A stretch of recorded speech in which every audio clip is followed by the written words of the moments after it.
Greetings, everyone, and Happy New Year. This is Phil Norris, candidate for Alabama's 4th Congressional District. I hope everyone has a very happy and productive and prosperous 2016. And as you know, this is an election year as we're poised in March 1st of this year to go to the polls in Alabama and elect a candidate for President of the United States, depending upon your particular party. And also we'll elect the Congress here in Alabama. So I am running for Alabama's 4th Congressional District. And what I was trying to do over the last few months is to educate you on the laws and principles of a free government and a free people. And I got a lot of my ideas out of this book here called The 5,000 Year Leap, Principles of Freedom 101. And it's subtitled A Miracle That Changed the World. And this is talking about basically the advent or the creation of the United States of America and our founding documents, our Constitution and the Declaration of Independence. And so there, in this book, there are 28 key principles of freedom that Dr. Skousen talks about, who wrote this book. This book was published by the National Center for Constitutional Studies, and I highly recommend that you get a copy of this in this very important critical election year in our country. As we have looked at several Republican candidates that are running for office and also a handful of Democratic candidates running for office on the presidential side, I would hope you would take this book, read it, and vote for those candidates that espouse the principles that are in this book, the 28 Principles of Freedom in the book, The 5,000 Year Leap. And of course, on my end of it, as a congressional candidate, I would hope you would embrace me as a candidate and vote for me and support me during this election, because I do embrace the 28 key principles outlined in this book, The 5,000 Year Leap. In an earlier video, I gave a rundown of the 28 key principles, and I would like to dissect that and start today with the first key principle and give you a little more information about that. And that first key principle is the only reliable basis for sound government and just human relations is natural law. Now, and the Founding Fathers, Thomas Jefferson spent about 17 days drafting the Declaration of Independence. And Benjamin Franklin also talked about 5 key principles that he would love to see in our founding documents, and they were all based upon natural law. And Thomas Jefferson said, when he was drafting the Declaration of Independence, that he wanted to put these key principles that he discovered during his law studies, when he studied ancient civilizations like the children of Israel, and also the ancient Anglo-Saxons up until about the 8th century, where they were using principles that were discussed in this book in their civilizations. And he noted that when they were using those key principles, that those civilizations flourished and they had very prosperous times. And so Jefferson took the 17 days to try to creatively draft the Declaration of Independence with an emphasis in the early part of that document. It actually wound up in the second paragraph, creating these 8 key principles that he discovered during his law studies. And then he put that in Declaration of Independence. And they are reflected in this book. And so you would ask yourself where Franklin and Jefferson got these ideas. Well, all their founding fathers had a lot of common authors that they read extensively. It goes all the way back to Algernon Sidney and Jonathan Locke, Plato and Aristotle.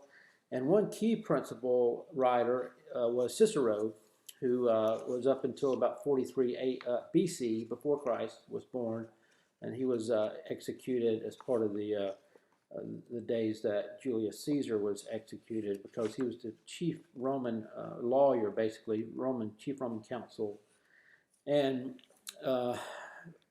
one of the Princeton professors, William Ebenstein, said that Cicero was probably one of the most influential Roman writers that had an influential throughout history and development of governments. And so Cicero's writings were based on his ideas for a model society. And he discerned that in order to have a just basis for human relations and sound government, that the law need to be based on nature's law, and the laws of nature's God. So as Jefferson and Franklin acknowledged the Creator in their writings and in their essays, that Cicero was absolutely sold out to the idea that we were created by a superior being. We called him the Creator. and our laws in our societies should be based upon his laws for us. Now, Franklin talked about 5 things, and I'll get some of them wrong, but 5 of his things were: number 1, there was a creator, and the creator must be respected, and then mankind lives on beyond this life, and how we live in this life determines how we live in the next life. And also the creator has rules for how we should relate to him, and also how we should relate to each other and treat each other. And so Cicero was very extensively astute in this kind of mindset, and kind of gave the basis for our founding fathers. Okay, so natural laws, he calls them the true laws, where the laws that we have reflect basically God's idea for how we should be governed, or our creator. And so Cicero goes on, and he says that our laws should be, if you've ever had a relationship with the creator on any degree, that it's an academic thing that you would support the theory of natural law. Now let me talk about what Cicero included, what he thought in our documents that wound up in our founding documents, some examples of natural law. And so the concept of unalienable rights is based on natural law. 22 unalienable rights are talked about in this book, and unalienable rights is a key fundamental foundation of our government.